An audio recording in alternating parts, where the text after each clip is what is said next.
জানি কোন ভিডিওতে জানি কমেন্ট করছিল যে আপু আপনি কি ভিট ইউজ করেন, কি ইউজ করেন, আপনার কি লোম ওঠে না? অবশ্যই আমার লোম ওঠে। আমারও এই যে অনেক হেয়ার আছে হাত পায়ের মধ্যে, বুঝছো?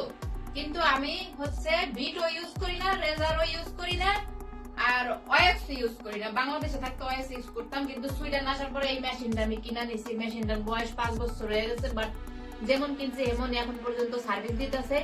প্রতি 2-3 মাস পরে একবার শুধু আমি এই মেশিনটা হাতের এতটুকু আর পায়ের এতটুকু মারি, তো মানে ইউজ করি। তো একেবারে এই মেশিনটার উপকারিতা হয়েছে কি জানো, মানে ঘন ঘন মানে পশম ওঠে না একবার ওএক্স এর মতো, আর যখন লোম ওঠে তখন একদম সফট হয়ে ওঠে।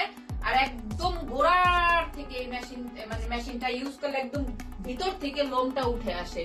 এবং মেশিনটা বেশি বেশি বড় করে যদি তুমি লোম উঠাইতে যাও, মানে এটা দিয়ে রিমুভ করতে যাও, তাইলে কিন্তু অনেক ব্যথা পাওয়া যাবে। তাই যেমন আমি দেখা যায় 2-3 মাস, ম্যাক্সিমাম 3 মাস বা 2 মাস পর পরই আমি করি। তো এই যে দেখো কিভাবে ইউজ করতে হয়, একদম নিপিস হয়ে যায়, হাতটা খুব স্মুথ হয়ে যায়, বুঝছো? এই খুবই সুন্দর এবং লোমটা ওঠে অনেক দেরি করে। এবং এই মেশিন ইউজ করলে লোমগুলো অনেক পাতলা হয়ে যায় আস্তে আস্তে করে। বিগত 5 বছর যাবত এই মেশিনটা আমি ইউজ করতেছি, বুঝছো? এই সে ব্যাপার, তাই তোমাদের সাথে শেয়ার করলাম। বাই। এই দেখো কাছের থেকে একটু দেখাই।